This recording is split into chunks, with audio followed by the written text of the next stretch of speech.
देखिए मेरे पास कुल 10 गेंद है। बॉल आता ना अपना गेंद, जैसे आप क्रिकेट खेलते, फुटबॉल खेलते, ठीक है। देख लीजिए आप ज़रा इधर कितने गेंद हैं मेरे पास, मैं बता रहा हूँ 10 गेंद है। देखिए ज़रा इन गेंद को आप। अब मेरे पास जो गेंद है वो अलग अलग रंगों की है।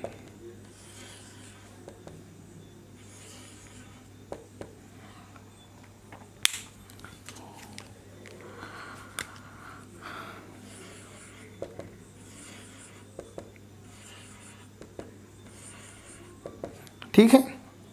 अब देखिए मेरे पास कुछ गेंद हैं, यानी मैंने बताया कि मेरे पास कुल 10 गेंद हैं। आप इनको अगर देखेंगे तो अलग अलग रंगों की गेंदें हैं, है ना। कितनी गेंद हैं, कौन कौन सी रंग की गेंद है? मेरे पास काली गेंद है। काली गेंद कितनी है? 3 है। उसके बाद मेरे पास नीली गेंद है। नीली गेंद या बॉल जिसको आप कहते हैं, कितने हैं? 3 है। और कौन से कलर की है आप देखिए ज़रा, लाल गेंद है। कितनी है मेरे पास? 4 है। बराबर है। अगर मैं कहूँ कि मेरे पास 3 काली गेंद हैं या 3 नीली गेंद हैं या 4 लाल गेंद हैं, लेकिन कुल कितनी गेंद है मेरे पास? मेरे पास कुल 10 गेंद हैं। ठीक है, मेरे पास कुल कितनी गेंद है? सब मिला के अगर देखा जाए तो मेरे पास 10 गेंद है ना। तो अब अगर आप काली गेंद है 3 है तो कितने में से 3 है? काली गेंद कितने में से 3 है? 10 में से 3 है ना। कितने में से 3 है? 10 में से 3 है। नीली गेंद कितनी है? 3 है। कितने में से? 10 में से 3 है। और लाल गेंद कितनी है? कितनी है? 4 है। कितनी में से 4 है? 10 में से 4 है। ठीक है, तो इसका मतलब क्या हुआ कि मैंने क्या किया, गेंद के हिस्सों को अलग अलग रंगों से ज़ाहिर किए।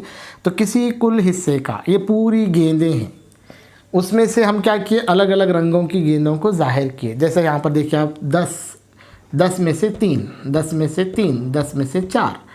इसका मतलब क्या है कि कुल गेंद थी हमारे पास, ये उसका क्या हमने ज़ाहिर किए, हिस्सा ज़ाहिर किए। एक और मिसाल हम लोग लेते हैं। एक मिसाल से हम समझते हैं। मेरे पास एक चॉकलेट है, ठीक है, कैडबरी आप लोग खाते हैं ना, एक चॉकलेट है मेरे पास, और उसके अंदर हिस्से हैं। ठीक है, कितने हिस्से हैं कुल मिलाकर? 1 2 3 4 5 हिस्से हैं। कुल मिलाकर कितने हिस्से हैं चॉकलेट के अंदर? 5 हिस्से हैं। 2 हिस्से, इसमें के 2 हिस्से मैंने खा लिए, अपने लिए इस्तेमाल किए। ठीक है, किसके लिए इस्तेमाल किए मैंने? ये 2 हिस्से मेरे लिए, मैंने खा लिए मैंने। फिर ये दूसरे 2 हिस्से जिसमें हमने नुक्ते लगाए हैं, ये समझ लीजिए मैंने अपने भाई को दे दिया, भाई को दे दिया। ठीक है, और अब एक हिस्सा बच गया, जो एक हिस्सा ये जो बच गया, ये वाला हिस्सा मैंने अपने दोस्त को दिए। ठीक है, मेरे पास एक चॉकलेट है। अब बताइए मैंने कितने हिस्से खाए चॉकलेट के? मैंने कितने हिस्से खाए चॉकलेट के? 2 हिस्से खाए। लेकिन कितने में से 2 हिस्से खाए? 5 में से 2 हिस्से खाए। ठीक है, 5 में के 2 हिस्से खाए। मेरे भाई ने कितने चॉकलेट खाए? कितने हिस्से खाए चॉकलेट के? 2 हिस्से खाए। कितने के 2 हिस्से खाए? 5 के 2 हिस्से खाए। ठीक है, और मेरे दोस्त ने कितने हिस्से खाए? 1 हिस्सा खाया। कितने में से 1 हिस्सा खाए हैं उन्होंने? 5 में से 1 हिस्सा खाए हैं, है ना। जैसे ये 1 हिस्सा, ये किसका हिस्सा है? पूरे कुल चॉकलेट का हिस्सा है। एक पूरे चॉकलेट का क्या है? ये एक हिस्सा है। इसी को हम क्या कहते हैं? कसर कहते हैं। इसी को हम क्या कहते हैं? कसर। तो कसर किसे कहेंगे? अगर आपसे पूछा जाए कसर किसे कहेंगे, तो कसर हम कुल किसी भी मुकम्मल का यकसा हिस्सा, एक जैसा हिस्सा, है ना, किसी भी मुकम्मल का यकसा हिस्सा क्या होता है? कसर होता है। समझ रहे हैं आप लोग? ठीक है, समझ रहे हैं। जैसे मिसाल के तौर पर ये मेरे पास कुल चॉकलेट था,